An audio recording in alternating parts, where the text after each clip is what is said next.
In this video, we will see how can we capture or grab the DOM element from the rendered component.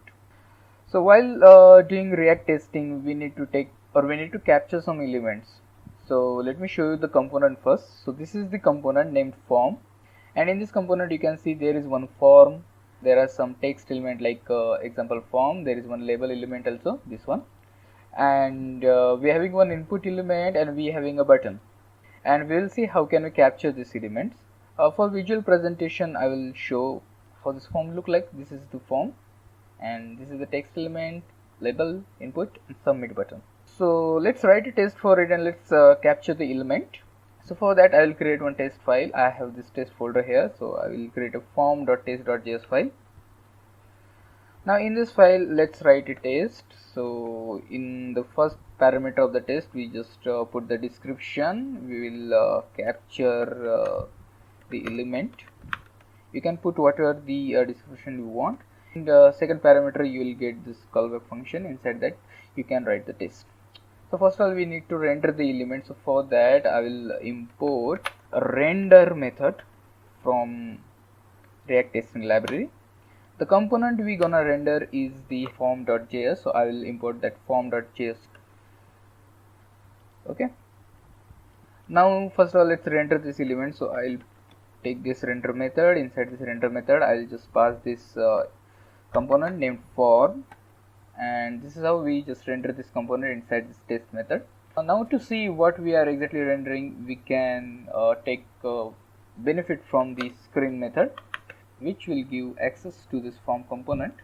And on the screen object, if I put debug method, this debug method will show us what form we are rendering. For that we need to run the test. So I'll save this test first and I'll just run the test. npm run test. As we are running this test, just make this little bit bigger screen area.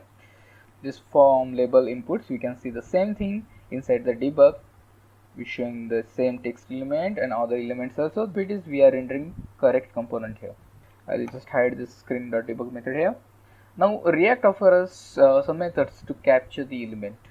So we usually run those methods on the screen object, and the first method we'll look into is the very important method, and it is the most recommended method. The name of this method is getByRole method. In getByRole method, at first parameter you just need to pass the role. I'll just put role here for understanding, and we can pass one object here.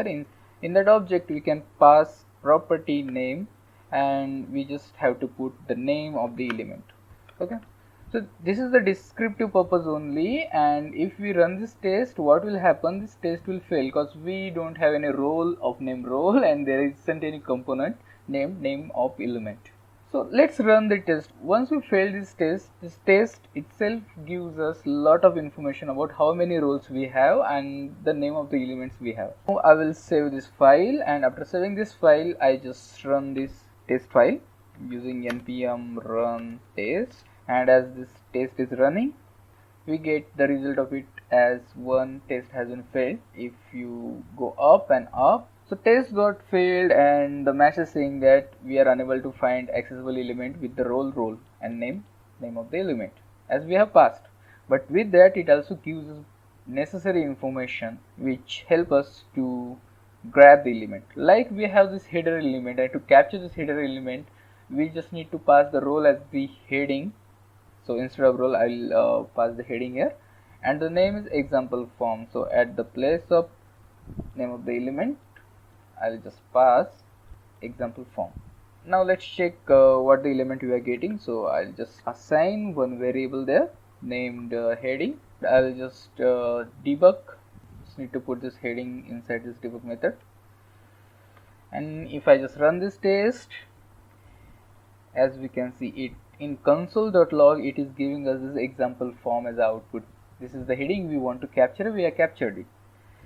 Now let's capture the input element. So for that, as we did earlier, we just need to fail this test intentionally. So I'll add some gibberish character over here. I'll just save this test. This test is running now, and as you can see, again we got all the representation, And to capture the input element, we have the role named text box. I'll just put text box here as a role and with the name as the enter name.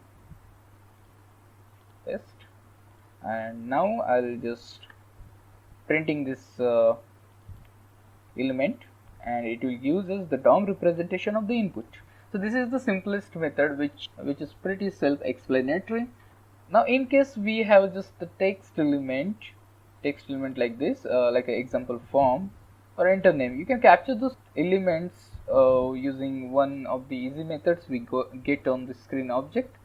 For that, I will just hide this code first. On the screen object, we can use get by text method.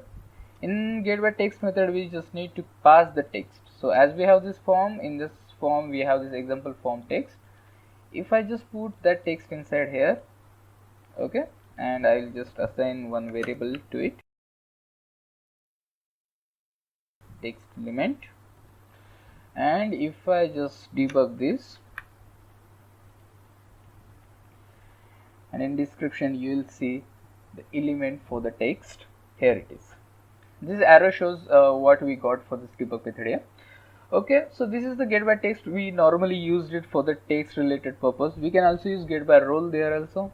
Again, there is one third method which gives us access on the basis of the text ID. For that, let's go to the form, and we need to add one property inside this form, and the property is data test ID.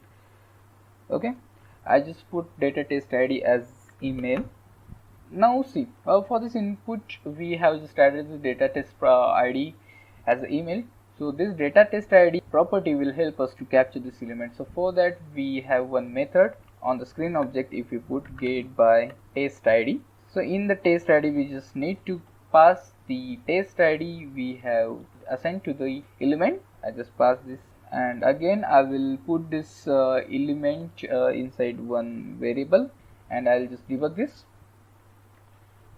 While test is running, it will give us representation of the input that we want to capture. And if in case nothing is working, so there you can also use one universal method which we use to take a benefit while we working on a JavaScript. This method is nothing but on the document you can use get element by ID. For that, you just need to add ID for the element. So for example, we just need to capture this input, and for this input we have ID emails. If I just copy and paste that ID inside here, and if I just assign one variable, and if I debug, it will show us the same input which has the ID email, as you can see here. So these are the easiest method to capture the element.